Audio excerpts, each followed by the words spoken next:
aula de hoje a gente vai dar continuidade ao capítulo 6, falando agora sobre o núcleo.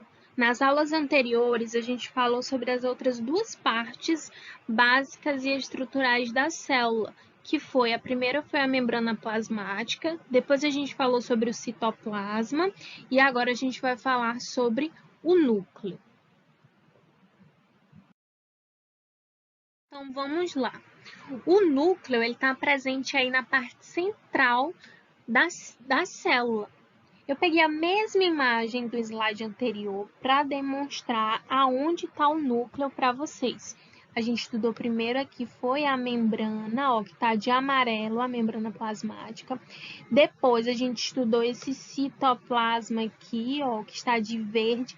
E aí, nesse citoplasma, a gente estudou todas as organelas ou organoides citoplasmáticos que existem dispersos nesse citoplasma. E agora a gente vai estudar essa outra estrutura aqui, que é a central, que é o núcleo, certo? E aí vocês façam uma ampliação desse núcleo para essa imagem aqui ao lado. Essa imagem aqui é esse núcleo aqui ampliado. Essa imagem aqui é esse núcleo aqui ampliado. Nessa imagem aqui, vocês vão ter o núcleo celular, dividido em algumas partes. Então, bora lá. A palavra núcleo, ela foi proposta por um cientista escocês, chamado de Brown, para nomear a estrutura derivada do grego nux, que significa semente. Trata-se de uma região da célula geralmente centralizada, no meio da célula, que apresenta forma esférica ou também chamada de ovoide. O núcleo, né, tem a sua importância voltada para o fato de que é o centro do controle das principais funções metabólicas da célula. Esse nome metabólica significa o quê? Metabólicas, bem aqui, deixa eu botar outra cor que esse azul não ficou bom. Metabólicas. Ixi, agora apagou. Essa parte aqui, metabólica, significa as reações químicas que ocorrem na célula. Então, esse núcleo, ele tem função de controle, é como se fosse o cérebro da célula, é a partir daí que as informações são passadas. E aí a gente vai estudar cada parte que compõe a estrutura do núcleo. Primeiro, a gente vai estudar os poros da carioteca, a própria carioteca, a cariolinfa, o nucleolo e a cromatina. Bom? Inicialmente, esses poros aí, eles servem como passagem de materiais que são produzidos no núcleo. E a carioteca? Bom, a carioteca é uma estrutura que é constituída por duas membranas. Em alguns pontos, essas membranas se fundem e formam os poros, né, que foi mencionado anteriormente, o que é o poro, e a carioteca é essa parte que envolve a célula. Toda célula que tem essa carioteca aqui, a gente chama ela de eucarionte. Ela tem como função a delimitação do material genético, ou seja, colocar o material genético dentro de uma bolsa, como se ela fosse a bolsa e o material genético ficasse dentro. As células que apresentam essa carioteca, elas são chamadas de eucarionte. As células que não têm essa estrutura aí, a gente vai chamar de procarionte. É também chamada de envelope nuclear. A carioteca é formada por duas membranas lipoproteicas, que é a mistura de lipídios com proteínas, que possuem poros por onde correm as trocas de substâncias, tanto entrada e saída de substâncias de dentro do núcleo, certo? O nucleoplasma, ou também chamado de cariolinfa, é uma solução meio aquosa, pastosa, que preenche o interior do núcleo. Então, dentro do núcleo vai ter o material genético e essa solução aí pastosa, aquosa, dentro dele. Nela vai estar presente diversas substâncias, como sais minerais, proteínas. Nela também vai ser encontrado o núcleo e o DNA em forma de cromatina ou cromossomos, que a gente vai ver mais na frente o que é. Então, o nucleoplasma ele também pode ser conhecido como cariolinfa, constituído de substâncias que contêm água, sais minerais, proteínas e materiais e que participam aí da produção, quando fala síntese, está falando de produção, de ácidos nucleicos. E esses ácidos nucleicos é o material genético, DNA e RNA. Já a cromatina é um conjunto de filamentos. Esses filamentos a gente vai chamar de cromossomos. Então, ela é um conjunto de cromossomos presentes dentro do núcleo da célula. E vários tipos de proteínas.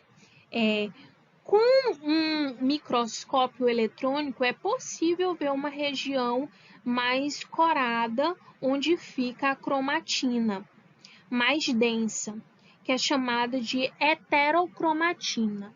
E aí eu quero que vocês observem a imagem da figura. Ó. Aqui é a cromatina, essa parte interior aqui. Ó. Nessa parte mais escura, estão vendo? A gente vai chamar de heterocromatina, que corresponde à região em que os filamentos estão mais intensos e condensados. Então, os cromossomos eles estão mais intensos e condensados. Enquanto a eucromatina, que está mais clarinha, um amarelo mais claro, corresponde à região onde os cromossomos, os fios, se mostram menos emaranhados, eles estão mais soltos, por isso a coloração mais clara. Então, a cromatina é a massa formada pelos cromossomos, e esses cromossomos são compostos de material genético, o DNA, que são associados, então, em conjunto com proteínas. É o próprio nucleolo. O nucleolo ele está presente no interior do núcleo, né?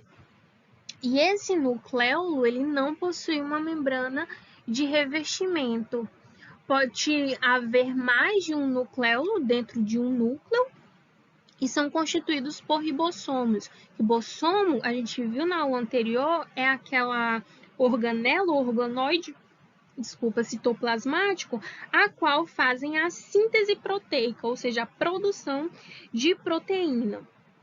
O principal material constituinte desse nucleolo é o RNA ribossômico, o próprio ribossomo também.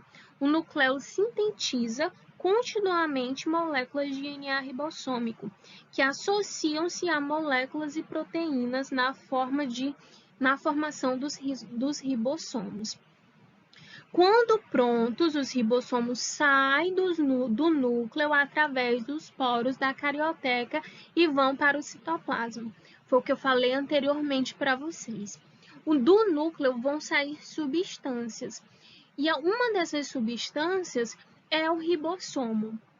E esse ribossomo ele é produzido no nucleolo e sai para o exterior do núcleo através dos poros presentes na carioteca.